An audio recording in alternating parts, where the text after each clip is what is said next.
Hello to all the viewers. In this video, we're going to discuss about one important judgment in case of BKC Footsteps India Private Limited, which is a landmark judgment given by Gujarat High Court, which allows the refund of input services in case of inverted duty structure, that is where the rate of tax of inputs is higher than the rate of tax on output. Now, what would be the way forward after this judgment has been pronounced? We're also going to discuss that in the video. First, let's discuss what is the judgment talking about.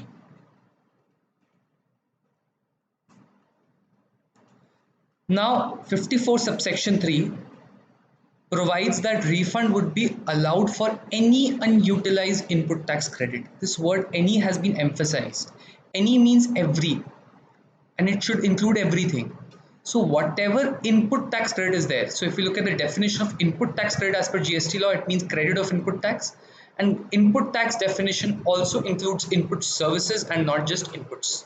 So thereby they want to say here that input tax credit would include input services as well. So any unutilized input tax credit should include input services. So this is what the section says, right?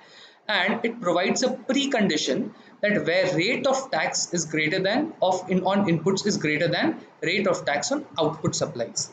So basically it talks about inputs specifically here, but this inputs, what they are saying, is only an eligibility condition. This rate of tax of inputs being higher than outputs is only a eligibility condition. It is not for the purpose of calculation. For calculation, we should be looking at unutilized input tax credit, which includes input services as well. This is what was stated by Gujarat High Court.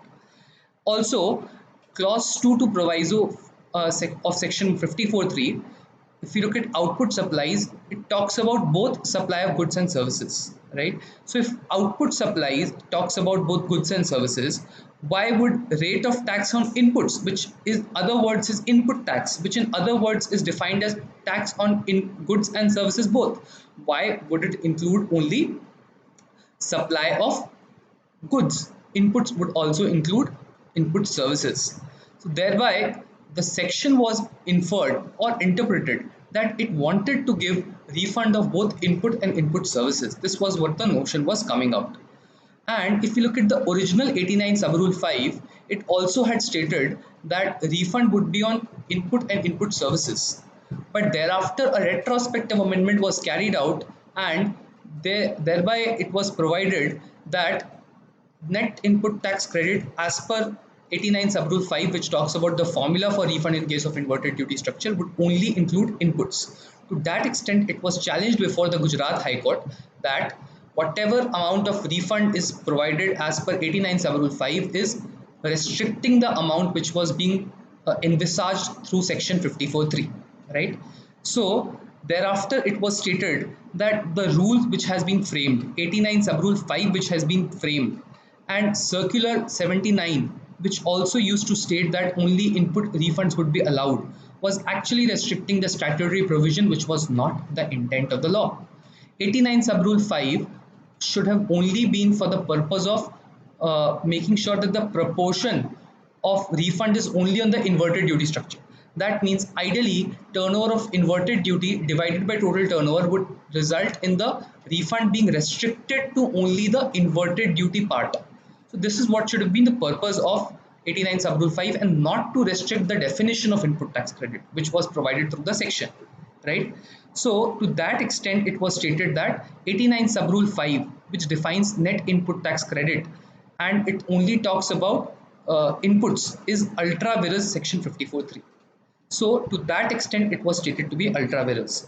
They also referred to one landmark judgment of Supreme Court in case of service tax in 2018, Intercontinental Consultants and Technocrats, which stated that if rules are ultra vires the section, it is liable to be struck down.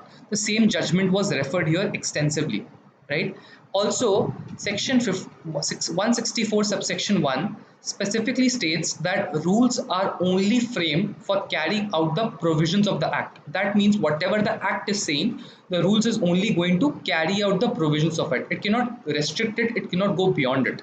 Thereby, it was stated that 89 sub-rule 5 was not carrying out the provisions of the act because it was going beyond what the act was stating. That's why this was not in compliance with section 164(1) either, right? Thereafter, it was also stated that legislation, in case of this, they refer to this judgment in case of Lohara Steel Industries as well, which stated that any provision which is offending the law is is can severed from be severed from the law. That means 89 sub rule 5 entirely is not ultra virus. Only the portion which is contravening the act would be ultra virus. So basically what we are saying is, since it defines input tax rate will be only on inputs, to that extent it would be ultra vires, and that's why net input tax rate will now be read down as input tax rate only. On inputs portion would be removed, and both on input and input services the refund should be allowable. Further, it was stated that legislation which modifies any accrued right or it imposes any obligation. So if we remember, 89 sub rule 5 was actually given a retrospective effect from April 18. So that's why they have stated that if there is any obligation which is given or any accrued right which is modified, then in that case it will only have prospective effect, right? Unless the legislature itself states and the intent is to provide a retrospective effect. So 89 sub rule 5, the way it was amended without any explanation, 89 sub rule 5 was amended to provide that refund would be only on inputs, whereas originally it was envisaged that it would be both on input services. It was putting in, it was taking away the vested right of an assessee, and it can only have a prospective effect. So since they provided a retrospective effect, this amendment itself was not valid. It cannot have a retrospective effect. To that extent, once again they said that this rule on inputs would not prevail. Now, what is the way forward for this? The way forward for this, what should we do right now? For people who are yet to apply for their refund on inverted duty structure, they should now include the component of input services as well when they are applying for refund. Also, for people who have already opted for refund, they can also think about going for the differential refund of input services. We are not saying this would be a smooth process. You might have to go through litigation, but I'm sure we have a very strong background here, and we have a very strong legal backing to ensure that we have a very strong case to put forth in front of the government that we would be able to get the refund on input services. Either whether you have claimed the refund or you have not claimed the refund, it doesn't matter. In fact, when it comes to inverted duty structure, even for 1718, when we talk about the limitation period for 1718 in case of inverted duty structure stated that it would be till the end of the financial year to which it pertains. So 31st March 18 was the end of the financial year to which it was pertaining for the first year, 1718. Now 2 years from that is supposed to be 31st March 20. And the government has extended, because of COVID, any due date falling between 20th March to 30th of August to 31st of August. So to that extent, we can also say that limitation period for 1718 has not expired, right? So even though this provision was later on modified by the government through the Amendment Act 2018, but still this was what the prevailing provision was. So in my humble opinion, that provision would still prevail for the purpose of limitation. So to that extent, it can be argued as well that refund is being claimed for the earlier period. Also, a lot of grounds which people are now looking at for input services, a lot of them would still hold good for capital goods as well.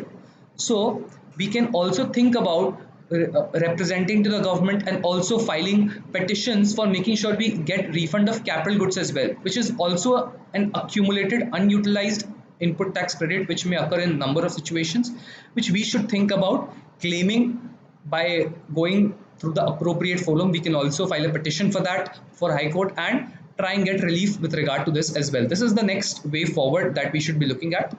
With this, I would like to thank everyone for watching this video. And if you like this video, please press the like button. And if you want to subscribe to our channel and keep receiving updates, please subscribe. Thank you so much for your patient hearing.